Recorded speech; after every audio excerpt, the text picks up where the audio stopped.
Hey guys, so we've got Dhruv here, who's going to be a cadet pilot. So before we proceed with the podcast, please Dhruv, introduce yourself and what influenced you towards aviation. Hi guys. Like Junaid mentioned earlier, my name is Dhruv Adhikari, and I'm an aerospace engineer and a cadet pilot. I was born and brought up in the United Arab Emirates, where I'm currently at. I've always been interested in aviation as such because, as an Indian, I had to constantly go back to India for vacations as such, and every time we used to had obviously the best way to go is taking a flight and seeing those huge jumbo jets take off to go, it just influenced me in more ways than one can imagine. And as such, I decided to go ahead in that field. And well, I am of the opinion that one should have a degree before getting into this field. So I decided to go for aerospace engineering. And then to continue on with my dream, I started with this cadetship now. That's great. Why did you actually go into engineering? Was it because you thought it'll be a bit of a background or a good backup degree before you proceed with the pilot training, or was it just because you loved engineering? Why did I do aerospace engineering? Is that what you're asking? Yes. Well, I personally believe, see, in most airlines as well, aside from the fact that the pilot training is a very important aspect of this, obviously, but most airlines prefer to have pilots who have a degree as such, a college degree.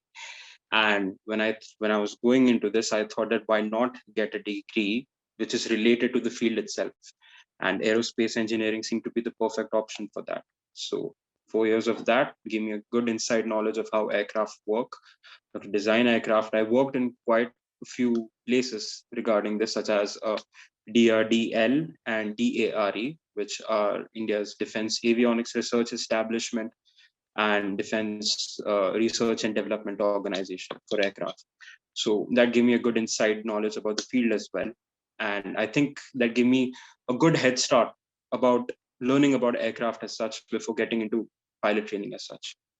Did you get into the internships, or did you just manage to get it? We had to apply as such. It was that we had to search out which companies are there in India. And as we all know, the aerospace industry isn't as wide as we'd like to be in India, but there are quite some important organizations working their best, such as ISRO, HAL, DRDL, DARE, most of DRDO, in fact.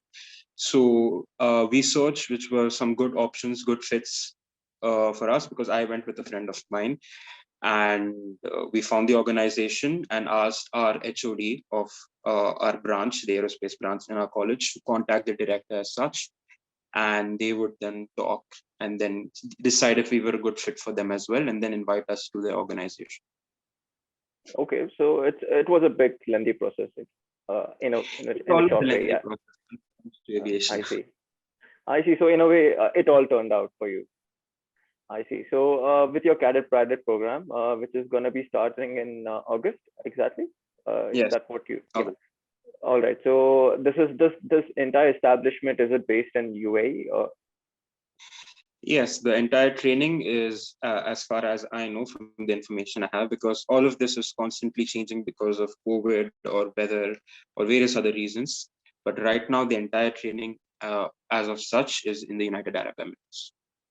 I see. So the name is Alpha Aviation Academy, right? Yes, Alpha Aviation Academy. All right. So one more thing, like you said before, engineering and pilot training, they are very closely related. What's your opinion about it? Like, if an aspiring pilot wanted to be a pilot in the future, and then he wanted to get a good backup degree, would you actually prefer them going inside engineering, or some other degree would just suffice? Any degree is fine. Actually, to be honest, a lot of the pilots don't usually go for an engineering degree. In fact, many of them, I'm not saying that it's just engineering what most pursue. Many are from computer science background. Some are there from commerce as well. There are a lot of different fields from which pilots come from. In fact, the basic selection point, in fact, they're just looking for high school graduates. If you're a high school graduate and you can pass the selection process, you can get in, you can become a pilot as such. You don't need to have an advanced degree to start this entire training as such. But I would recommend to any future aviators to get a degree as a backup, because as we clearly know, uh, due to 2020 and due to the Yeah. coronavirus, that the How jobs can be impacted anytime. yeah, Any exactly. How unstable aviation is. That's what. Basically, pilots aviation have to will be always resilient. bounce back. Yeah. Aviation will Yeah. always bounce back. It is unstable as such, but no matter what, I mean, if you've seen, I mean, I will mention it, 9/11 as such, 2008 financial crisis, and now Corona. Aviation is required. It's necessary for us, and somehow it will always bounce back. And that is pretty much in a way, when I think about it, I am taking a gamble with this training right now, spending so much when I I see. know, when I'm not sure about the future, but I can say that by the time I'm done, that the aviation industry will be back on its feet. I see. Uh, I see. All right. So this cadet pilot program, how different is it from modular slash integrated programs, which we have in small flight schools and flight clubs? How different is it? Is the course structure entirely different from what the modular and integrated programs are? Yeah, the course structure, it's not entirely different, because see, the training always depends on the region and where you're getting your training from. For example, most of the flight schools in the world either offer training in the FAA, the American, according to American style, or you have ESA, which is according to the European, or you have the UAE and Indian ones. Yeah, All of the countries have their various own separate training programs, but a lot of them are based on each other. The basics are always going to be the same when it comes to all the subjects which you're going to learn during ground training. And most of the aircraft also which they use, for example, the Cessna 172, Diamond DA-40 or 42, they're all basically, most of the flight schools have the same basic same setup. stuff. The All only right. thing that varies is the region and all that. And another good point would be which type of training you're going from. As you mentioned, there's the modular training in which you do things at your own pace, integrated, in which everything is shortened down and put into a good 18, 20 months as such, in which you get both I see. your CP and your type rating as such. And then you have MPL, which is the MPL program right now, which is combining everything at the same time. It's slightly longer and more, I would say, intensive as such, but it gives you that good opportunity of getting a job at the end of it. I see. So I don't know how much you can tell me because you haven't started your training yet. But the interview and the selection process, can you speak a little bit about it? How difficult was it? Or at least for other cadet pilot programs like Sure, sure, Emirates, I sure. guess, I yeah, have, Qatar. Yeah, you've got other pilot cadet programs, right? So in a way, like a yeah, broad selection process, how was it? And was it difficult? most Was it most like very airlines, easy? sure, sure. Most flight schools around the world have this sort of cadet program as such. And if not, they offer, it's a CPL program or an integrated program in which you can get type rating and everything done. But you don't have any, like, it's not written down in paper. It's not guaranteed that you will have a job at the end. I see. Some of them offer it. For example, I had also, before I came to Alpha, I had applied to L3 Aviation Academy in the UK.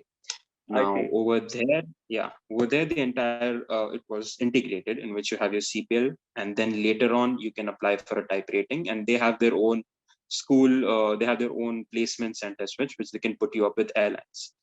Now that was a good school as well. The problem was something which I found out a little bit later, was that the jobs are at the end of it will not be given to a foreign student, because you need to have an ESA, you need to have a European passport as such from many of the I EU see. countries.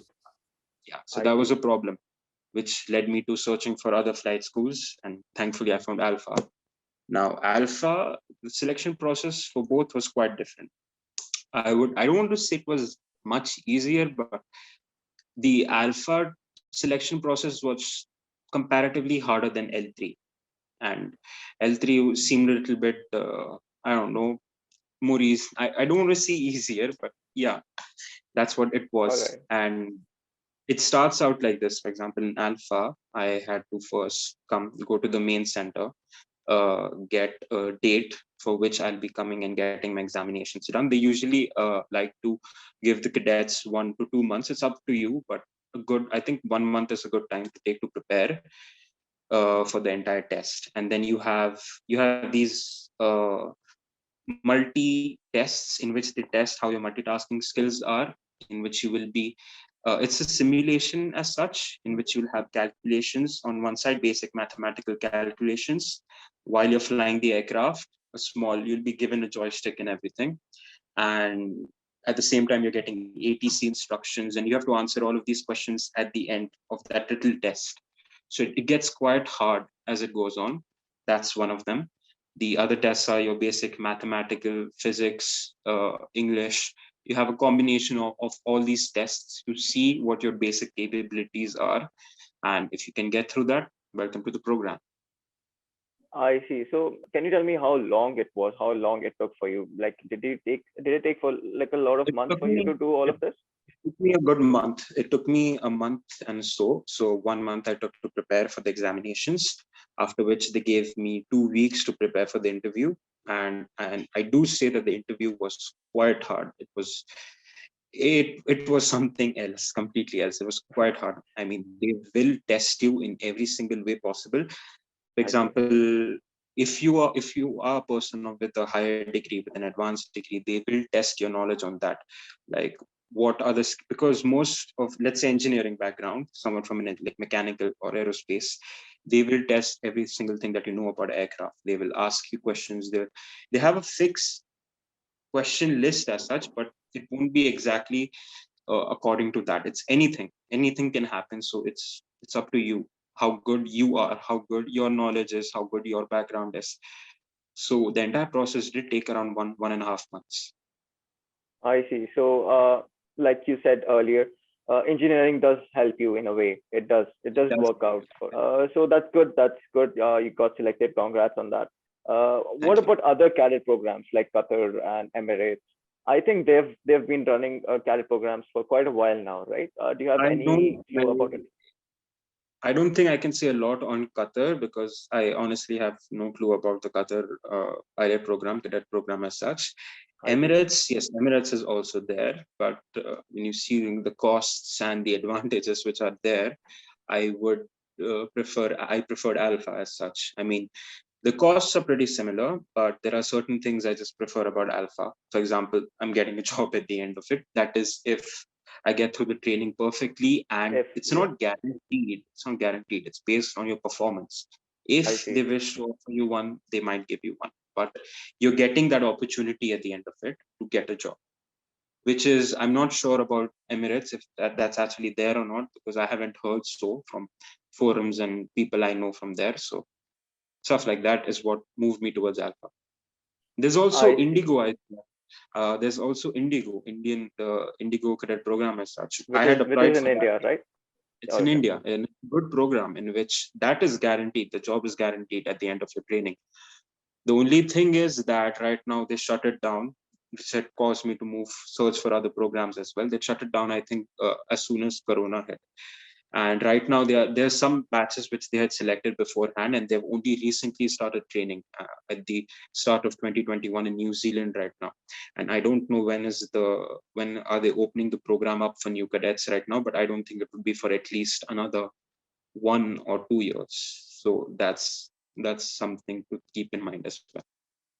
I see. So, for aspiring pilots, do you have any tips on when to start preparing for the interviews, the forms you have to fill for these cadet programs? Like let's say your example. This was pre-pandemic. You had applied for L3.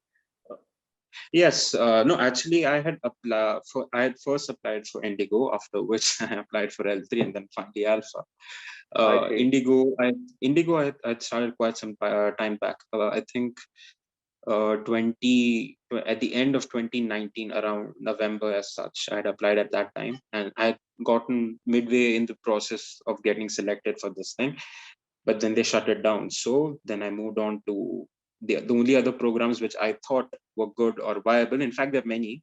This was just something according to my tastes and choices. I preferred L3 at the time, but then I found Alpha. So That's the whole process. I would recommend to most of the pilots to keep searching online, find schools which are good according to them. I mean, which are suited to them. You will find multiple, there are lots of flying schools in the United States, there are lots of flying schools in the UK, Even all around the Canada world. now, yeah.